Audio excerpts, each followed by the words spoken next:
Welcome to the quick overview of the 1099 Hub app. For a longer overview, including setup, please see our other video. So I'm going to show you, this is the home screen that you will be on when you open the app. In the top right corner, you will see your profile, and this is where you'll edit your business information.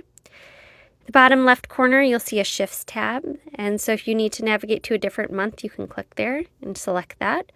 Otherwise, it's going to show you the current month, and so here's all the shifts I've added so far. You can click Add Shift, select the company, the location, and this is information that I've already entered during the setup. And then it's going to pre-fill in all the information, and all you have to do is click to add a date and a time for the shift start and the shift stop. Now you can click Add Shift at the bottom, or you can save and copy to a new shift, and you can keep creating new shifts. I'm going to click Cancel.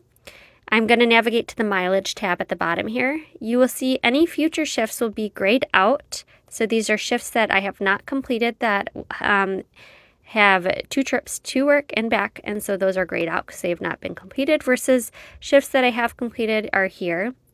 And you can always edit them by clicking on the 3 dots in the right corner. And then if you want to add in any trips that are not related to shifts, you can click Add Trip. And here's where you can program in all the information.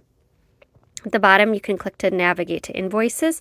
Now, whether you're actually invoicing or you just want to keep track of your revenue to date, you can click Create Invoice. Select where you want to invoice, or the location and the company you want to invoice. Select any shifts. You can always edit those shifts if that information is not correct here.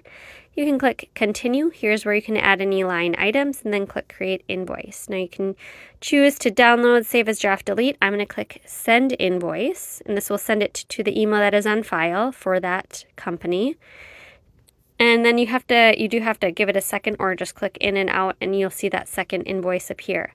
Now you can mark that invoice as sent or paid. And so if I mark it as paid, it's going to change my total revenue to date. So you can keep track of that information. The final tab at the bottom is the Expense tab. You can click there. You can add any expenses. Tap to add a photo or a file. You can select the category it's related to, and then the merchant, the transaction type, and any comments you want to make, such as if it's a meal, you'll want to note who you had the meal with and the business purpose. I'm going to click out here. Now in the hamburger menu in the top left corner, you can click that. The Companies tab is the companies that you work for, and this all you can find. If you want further detail of how to set everything up, please watch our longer video. It's really important that you set up the app correctly. And then the next one is the locations you go to with those companies. And then under that, you'll find your credentialing information, including expiration dates you'll get notified of. And then contacts. So if there's any work-related contacts, such as a sick line you want to keep track of, you can add that here.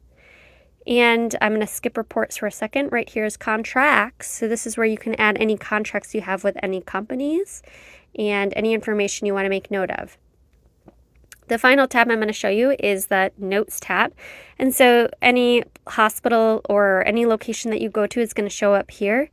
You can click into the file to add a case tip or whatever else you want to do, such as, if you're doing a prone Mac and you want to remember the pillows are in the core, or a location tip like a locker and a password you want to store here, or a surgeon tips, you can click on those. Now, if you want to add in other unique categories, you can click Add a Category and type that in, and you'll be able to add in different categories. It'll create a new folder under each of these. The final tab I'm going to show you is the Reports tab. This is where if you are wanting to export any documents for yourself or a CPA, you can click this. So I'm going to unclick that just to show you. So here at the top right, you can click and export any expenses, shifts, mileage, or invoices. The default will be today's year and date, or today's month and date, and you can always change those. Now, if you click year to date, it'll just give you the year to date that we're currently in. Or if you want to select prior years, you can select all months from a year, and you can select that year. So this is where you will export that information. Now, this is the short video of just the basic features of the 1099 Hub app. For a longer video, including setup, please see our other video. Thank you so much.